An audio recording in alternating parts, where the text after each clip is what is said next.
Bonjour. Je tiens avant de commencer cette présentation de remercier toute l'équipe de Alca, Nouvelle-Aquitaine, ainsi, le comité de pilotage et comité de suivi et les, éditeurs et libraires qui nous ont consacré beaucoup de leur temps, et des échanges, qui étaient très éclairantes et pour mener à bien cette étude. On va vous présenter, d'abord les indicateurs clés, concernant, les 2 acteurs, hein, économiques de la chaîne du livre, hein, les éditeurs et les libraires, hein. Je démarre par les éditeurs, après il y a un temps d'échange avec la salle et on enchaîne avec les libraires. Hop. Oh, j'ai été trop vite, désolée. En région Aquitaine, on compte 252 éditeurs. C'est la troisième région après l'Île-de-France et l'Occitanie. C'est bien réparti sur l'ensemble du territoire, hein. On compte une maison d'édition sur plus de 24 000 habitants. À savoir que la région, quand même, dans les différents départements, on en trouve quand même des préfectures. Les maisons d'édition sont bien implantées sur les 12 départements. La Haute-Vienne est le département qui compte le plus grand nombre d'éditeurs par habitant. Un éditeur pour plus de 12 000 habitants. 34 des éditeurs sont implantés en Gironde, qui est le département le plus vaste et le plus peuplé.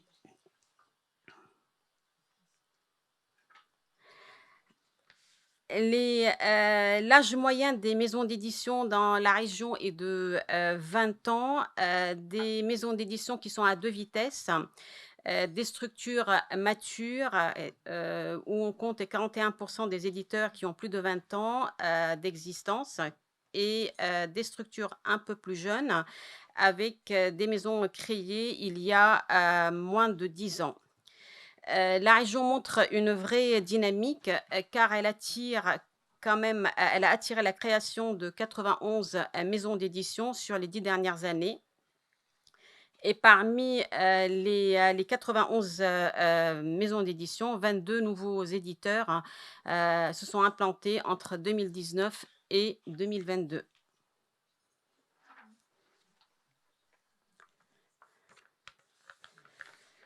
Nous parlons bien des maisons d'édition de petite taille. 42 des éditeurs sont des associations avec 2 ETP d'effectifs moyens. C'est plutôt de la micro édition. 57 des éditeurs fonctionnent avec un maximum 1 ETP salarié, et 71 avec maximum 2 ETP. Le fonctionnement interne des maisons d'édition est souvent marqué par une forte culture de la débrouillardise. Euh, L'éditeur a fait office de couteau suisse, très peu de disponibilité, une amplitude d'horaire très, très, très large, d'où, avec des moyens vraiment financiers pour exercer son activité, et elle est exercée d'une manière artisanale avec très peu d'outils sur la gestion financière, des remontées de données qui viennent surtout des diffuseurs et des distributeurs.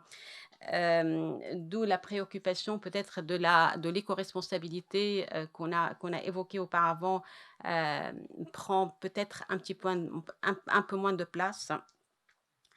La masse salariale représente 26 des charges d'une maison d'édition. Sur ce chiffre, il est vraiment sur un périmètre de 151 répondants à l'enquête.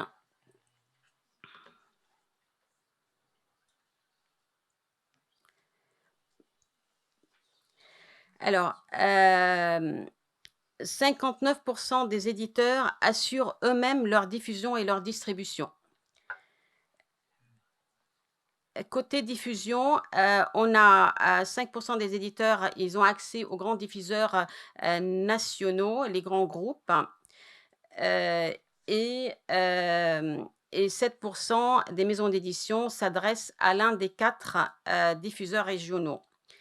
Heu, 95 des ventes sont réalisées avec des livres physiques, hein. C'est activité vraiment classique, modèle d'affaires très classique, traditionnel, et 67 des ventes effectuées auprès des librairies indépendantes.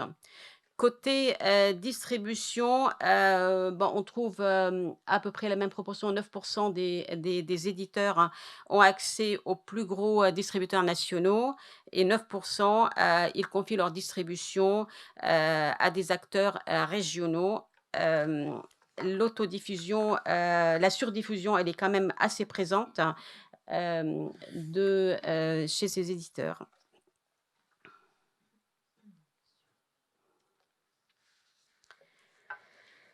Alors, hem la majorité des éditeurs sont des éditeurs, de littérature à 26,5, ce qui représente à peu près aussi la moyenne, nationale. On peut distinguer 3 catégories d'éditeurs. On a les spécialistes. Il s'agit des éditeurs, hein, qui réalisent plus de 80 de leur, chiffre d'affaires sur un seul segment éditorial. Mais nous avons également les bicéphales.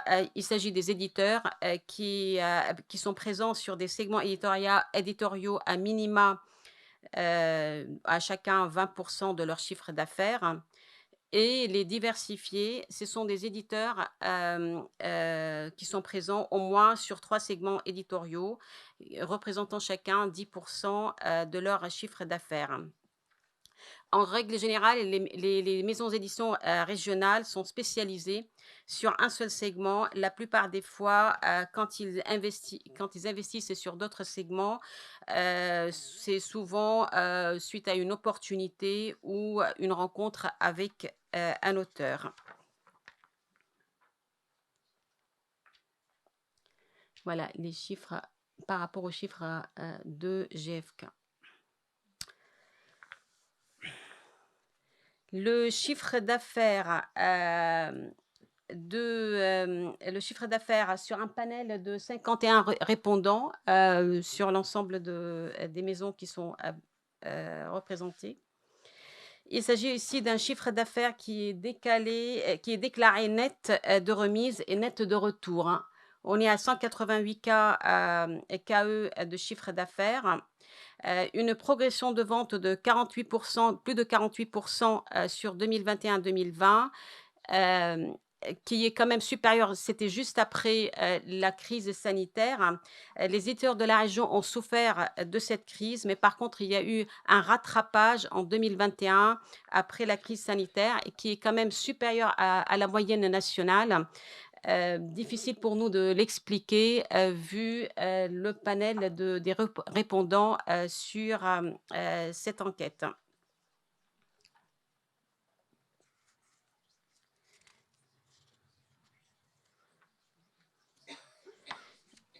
Alors, je vais laisser la parole à Rémi pour qu'il commente ce qu'on retiendra de ces chiffres-là. C'est quel bouton pour avancer, celui-là? C'est celui-là. Bonjour, bonjour à tous. Peut-être me présenter une seconde. Donc, j'ai été pendant une douzaine d'années aux éditions du Seuil avec certaines personnes que je reconnais ici. Me suis occupé de beaucoup de développement de petites éditions.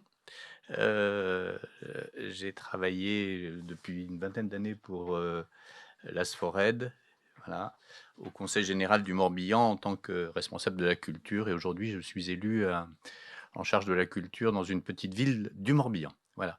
Donc j'ai une vision, je dis ça parce que c'est une vision, je dirais, d'édition et de terrain, des besoins des acteurs culturels sur le terrain.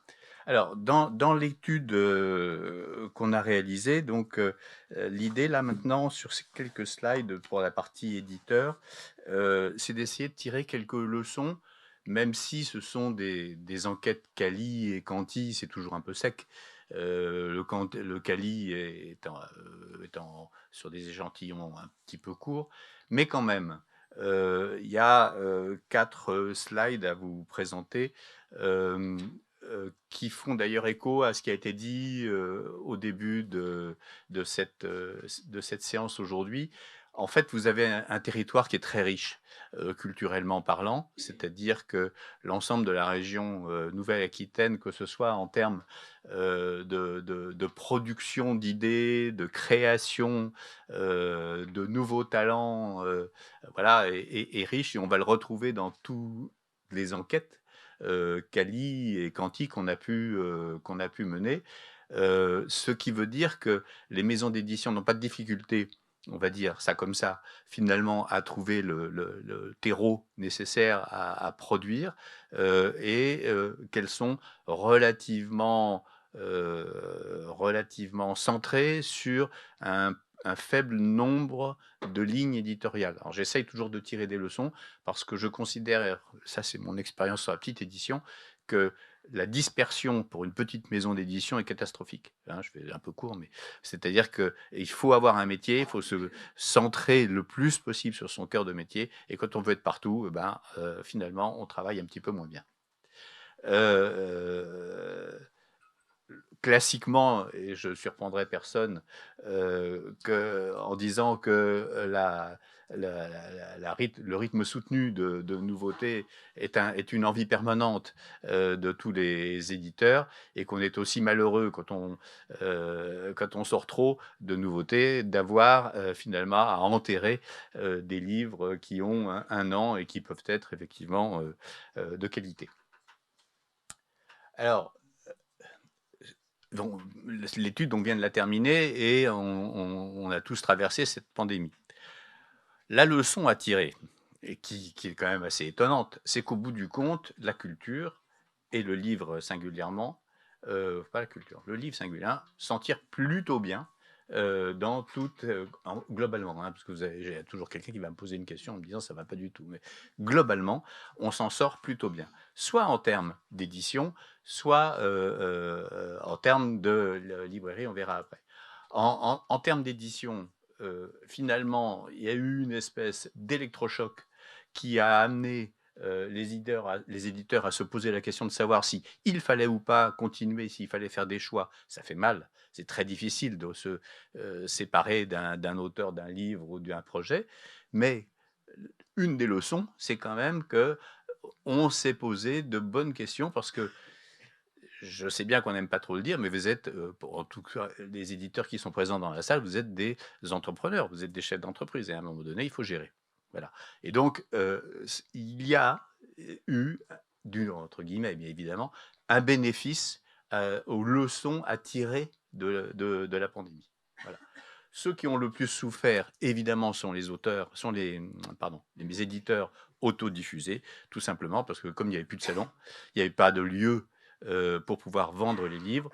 J'ai d'expérience, quand j'ai dirigé Calibre, qui était une société de distribution de petites maisons d'édition, la moitié du chiffre d'affaires des petites maisons d'édition, très souvent, est faite sur les salons.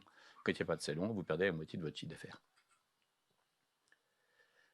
Alors, ça rejoint le discours ambiant depuis tout à l'heure. Le développement durable, l'éco-responsabilité n'est pas complètement au cœur, mais là encore, je pense que les 2 années qu'on vient de vivre, plus les difficultés économiques mondiales, plus le climat, plus, hein, vont faire prendre progressivement conscience que la notion de bien produire, la notion de faible gaspillage, la notion de bien gérer ses stocks est un élément extrêmement important, voire de viabilité ou de survie des maisons d'édition. Euh, Même si ça peut paraître encore pour l'instant un sujet, je dirais pas prioritaire. Il va devenir prioritaire. Après, est-ce qu'on est accompagné, est-ce qu'on n'est pas accompagné, est-ce qu'on en est convaincu? Mais bon, les choses ne se décrètent pas. Hein,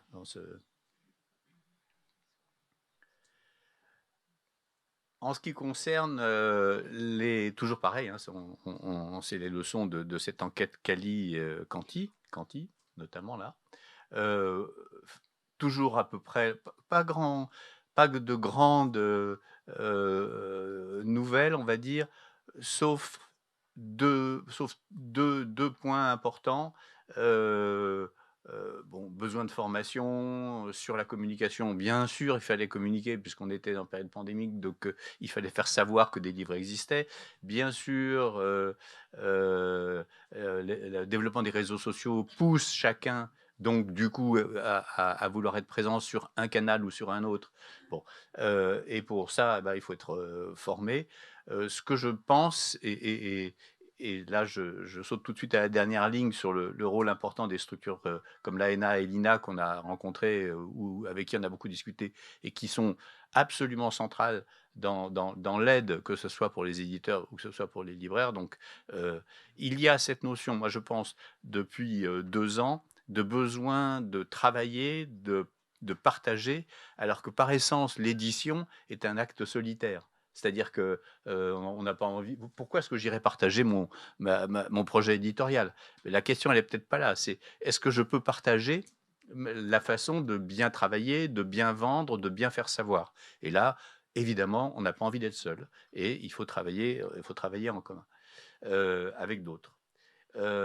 Et puis, il y a une dimension, moi, qui me tient à cœur et que je vois dans mes autres activités, qui est, à mon avis, essentielle. C'est le croisement des disciplines, c'est mon dada. Aurélie le sait. Je pense qu'il est temps de décloisonner la filière du livre pour qu'elle soit, pour imaginer les thématiques à travailler en commun avec le cinéma, avec le théâtre, voilà. Et quand je vois sur le terrain, par exemple, au niveau des collèges, au niveau des écoles, au niveau des lycées, tout ce qu'on peut faire avec les jeunes, à condition de travailler transversalement sur un auteur, sur la pièce de théâtre qu'on va adapter dans l'école, et ainsi de suite. Vous voyez ce que je veux dire? Eh bien, on est gagnant. Voilà.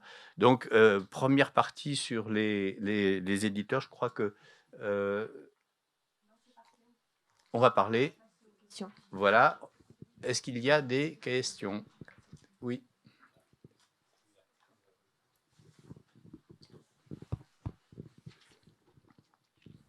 Bonjour. Bonjour. Moi, je voulais savoir, comme vous dites que la moitié des chiffres d'affaires à chaque fois se font sur les salons du livre, et c'est vrai que on travaille, et quand on travaille en tant qu'organisateur de manifestations littéraires avec des auteurs et avec des classes où il y a énormément de livres qui sont achetés, etc. Pourquoi les éditeurs participent si peu aux frais des auteurs qui sont invités? Bah, écoutez, je vais laisser les éditeurs répondre. Je crois c'est un modèle économique qui n'est pas intégré encore. Oui. Alors, il est intégré peut-être dans d'autres pays. Je ne peux pas dire autre chose que vous avez raison. Et c'est ça ce qu'on appelle la chaîne du livre, théoriquement. C'est-à-dire savoir...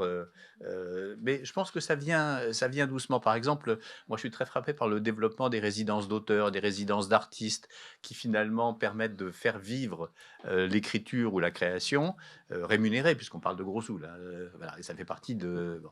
C'est en train de venir... Quand on vivait, je ne veux pas dire les 30 glorieuses, mais bah, l'auteur, il vient, il est bien content parce qu'il vend ses livres, pourquoi aller le rémunérer? D'accord. Aujourd'hui, les choses sont plus difficiles et je pense que progressivement, effectivement, on y viendra. Oui, c'est très, très progressif. Alors, oui, mais il n'y a pas de décret en la matière, je ne pense pas, ça sera très difficile. Une autre question? Non, juste une réponse d'éditeur. Je veux dire, quand un auteur intervient dans la classe, au mieux, on va vendre un livre pour le CDI et encore pas toujours. Donc, non, mais je caricature volontairement, hein, mais oui, non, mais je veux dire, on demande beaucoup aux éditeurs si on doit aussi financer ça. Je ne sais pas avec quoi moi je peux financer ce genre de choses. Sur les déplacements, que ce soit sur les salons, que ce soit sur les rencontres en librairie, il y a du partage, mais parce que derrière, il y a aussi une logique économique qu'on retrouve dans les ventes de livres et donc sur lesquelles on verse des droits d'auteur. Voilà, tout ça. Mais on peut pas, l'éditeur ne peut pas financer tout, il n'a pas les moyens. C'est tout. D'accord. Une autre question?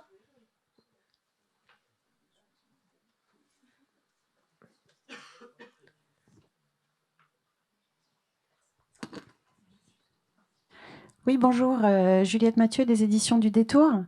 Dans cette étude, quel a été le critère pour décider qu'est-ce qu'était une maison d'édition? Est-ce que c'était le code NAF et le SIRET? C'est ma première question. Et ma deuxième question, c'était est-ce que les éditeurs que vous avez interrogés ont pour activité unique l'édition, ou est-ce que ce sont des gens qui font ça le samedi après-midi? Est-ce que vous avez un moyen de savoir quelle est la différence, enfin quelle est la part des différentes implications dans leur métier? Alors, je ne suis pas le spécialiste de la constitution du panel, mais je vais tout de suite... Hop. Alors, l'échantillon a été sélectionné par Alca Nouvelle-Aquitaine. C'était des entreprises quand même au grand sens du terme et qui ont une activité principale qui est l'édition. Après, ça n'empêche pas que peut-être sur certains, l'éditeur peut avoir d'autres activités à côté. Mais ils ont tous, hein, Mais ils ont grande tous, majorité. voilà, exactement. Mais que surtout, c'était quand même sur le code, sont répertoriés et connus comme éditeurs par Alca Nouvelle-Aquitaine. En tout cas, plus de 50% du chiffre d'affaires Ouais. vient de l'activité édition. éditoriale. Ouais. Voilà. Parce que le code NAF dans l'édition, il n'est pas comme dans la librairie, hein, il est Ouais. très très évolutif, effectivement, puisque un grand nombre de maisons d'édition ont une activité parallèle, le graphisme ou autre. Voilà. Une autre question?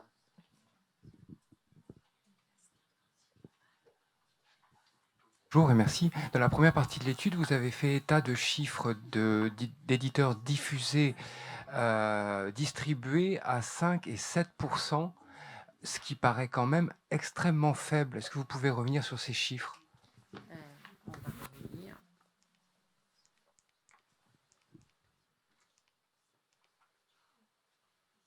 Voilà. Alors, sur ces chiffres-là, tiens, tu prends ça. Si on lit bien, alors effectivement, c'est toujours la difficulté des interventions. On prend la colonne diffusion.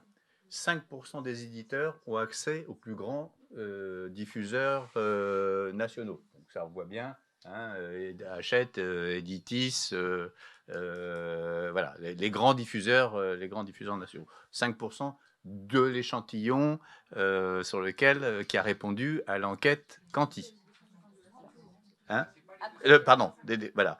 Ensuite, 7% à des diffuseurs régionaux. Donc, les diffuseurs régionaux, c'est les 4 qu'on a ciblés. Entre les deux, il y a 16%, c'est à des diffuseurs de taille moyenne.